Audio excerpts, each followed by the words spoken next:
Hello my friends, मेरे दोस्तों, आज हम लोग टंग यानी कि जीभ यानी कि जीवा के बारे में डिस्कस करेंगे। ये एक मस्कुलर ऑर्गन है जो मुंह के अंदर रहता है और फ्लोर ऑफ माउथ पे जुड़ा होता है। आगे की ओर ये फ्रेनुलम से जुड़ा होता है जिससे कि इसका फ्री ना रहे। इसका टिप पैलेट से जुड़ा होता है, लेकिन अगर फ्रेनुलम छोटा होता है, टाइट होता है, तो ये टिप ऑफ टंग से नहीं जुड़ पाता, जिससे कि बोलने की आर्टिकुलेशन में प्रॉब्लम होती है।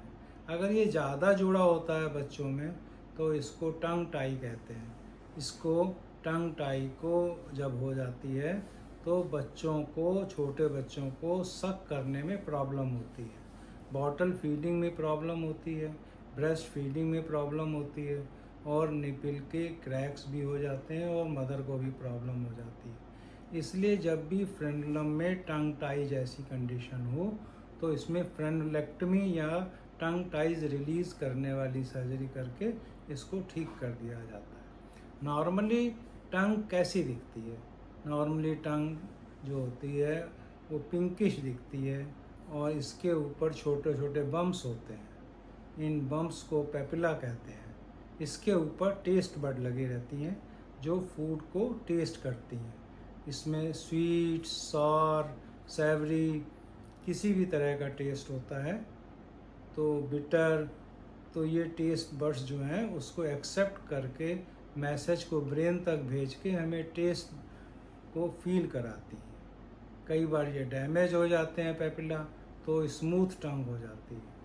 स्मूथ टंग जब हो जाती है तब हमें टेस्ट फील करने में प्रॉब्लम आती है। बेसिकली टंग के फंक्शंस में टेस्ट आता है, टंग के फंक्शंस में स्वलोइंग आता है, यानी कि ये निगलने में हेल्प करती है। ये फूड को सलाइवा से प्रॉपरली मिक्स कर देती है, जिससे कि फूड चिकना हो जाए और फूड आसानी से गले से नीचे आसोफेगस में पुश हो जाए। अगर सलाइवा प्रॉपर नहीं निकलता, माउथ ड्राई हो जाता है, तो फूड में प्रॉपर मिक्स नहीं हो पाता, तो फूड पेट की तरफ पुश होने में प्रॉब्लम करता है। तो इसका फंक्शन टेस्ट हो गया, इसका फंक्शन स्वलोइंग में हो गया। तीसरा, ये साउंड बॉक्स से जब आवाज़ निकलती है तो टंग उसको शब्दों में कन्वर्ट कर देता है पैलेट की हेल्प की।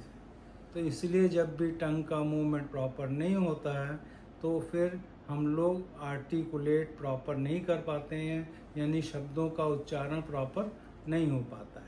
टंग का मूवमेंट हाइपोग्लॉसल नर्व की वजह से होता है जो ब्रेन से जुड़ी होती है। कभी कभी नर्व में प्रॉब्लम होती है तो टंग का मूवमेंट प्रॉपर नहीं होता, जिससे स्लर्ड स्पीच हो जाती है।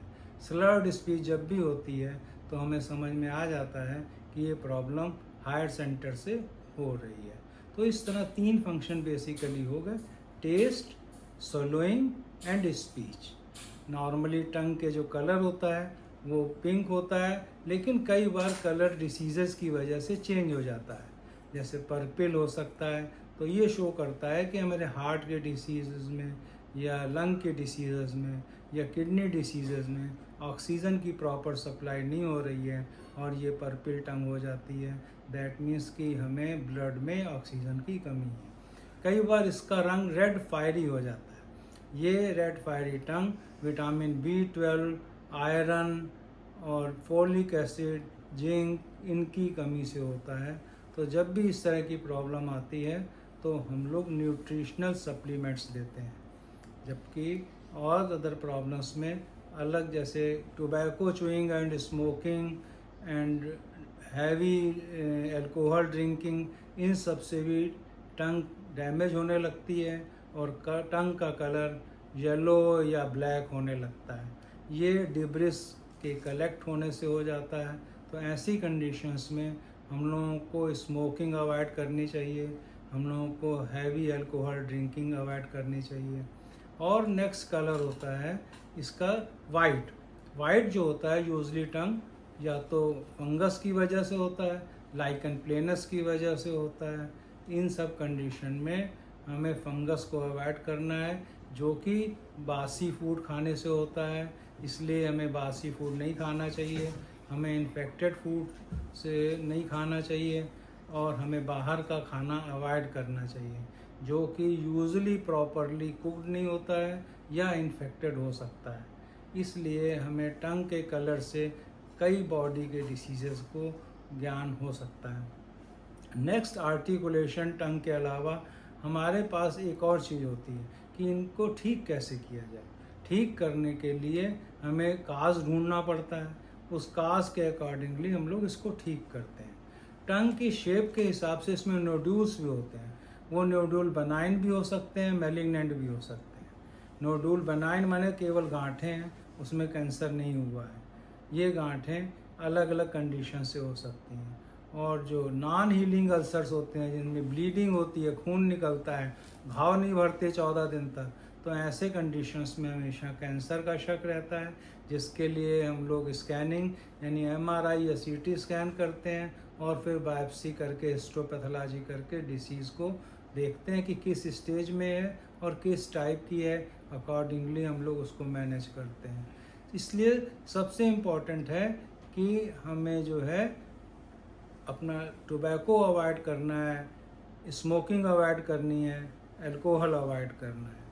अब टंग की बेसिक मैनेजमेंट कैसे करते हैं कि बीमारी हो ही ना, इसके लिए हमें टंग को साफ रखना है, टंग को प्रॉपर क्लीन करना है। अगर घाव हो जाते हैं, सिंपल अल्सर्स हो जाते हैं, तो साल्ट वाटर बहुत अच्छी कंडीशन है। पानी में नमक घोल के गरारे करने से एक्स ऑस्मोसिस से ये बैक्टीरिया को मार देता है, जिससे कि मुंह के घाव भर जाते हैं। ग्रीन टी, इसको भी बहुत इम्पॉर्टेंट है। ग्रीन टी से मुंह के अल्सर में, इस ग्रीन टी के साथ साथ जिंक के कंपाउंड्स जो हैं वो भी हीलिंग में बहुत अच्छा हेल्प करते हैं। तो इसलिए हम लोग जिंक कंपाउंड्स को भी हीलिंग में यूज़ करते हैं। जिंक कंपाउंड के साथ साथ ग्रीन टी के साथ कैमोमिली टी, ये सब भी हमारे हीलिंग में हेल्प करते हैं। न्यूट्रिशनल डिफिशिएंसी में हम लोग विटामिन सप्लीमेंट्स देते हैं, जिंक सप्लीमेंट्स देते हैं। आजकल बच्चों में जब ये प्रॉब्लम हो जाती है तो इसलिए जब वो कैप्सूल टैबलेट नहीं ले पाते हैं तो आजकल मार्केट में गमीज भी अवेलेबल हैं, जिसको कि बच्चे चूस के मल्टीविटामिन गमीज को लेते हैं, तो उससे टंग की कंडीशंस को इम्प्रूव करने में हेल्प मिलती है।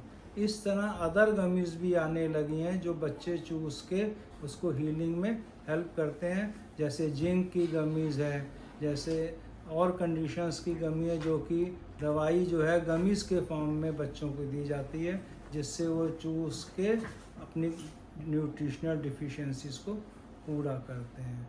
तो इस तरह हमें टंग की सुरक्षा करनी है। दूसरा, मुंह को जीभी जो है सॉफ्ट ब्रश से करनी चाहिए, जिससे टंग के ऊपर जो बायोफिल्म लेयर है उसको रिमूव कर दें, जिससे कि उसमें जो बैक्टीरिया और डिब्रेस है वो साफ़ हो जाए। इस सॉफ्ट ब्रश को पीछे से आगे की ओर करना चाहिए, जिससे कि टंग में पीछे डैमेज ना हो। कभी भी हार्ड जो होती कॉपर की या सिल्वर की या बम्बू की, इस तरह के जो टंग क्लीनिंग होती है वो अवॉइड करनी चाहिए, क्योंकि कई बार इससे पीछे घाव हो जाते हैं और ब्लीडिंग होने लगती है और कंडीशन को डिफरेंशिएट करने में प्रॉब्लम आती है कि ये लंग से आ रहा है कि ये फूड पाइप से आ रहा है। इस तरह टंग की कंडीशंस को हम लोग इम्प्रूव कर लेते हैं, और अगर बहुत ज़्यादा हो तो ठीक ना हो रहा 14 दिन में ये घाव, तो ENT सर्जन से कांटेक्ट करते हैं। Thank you.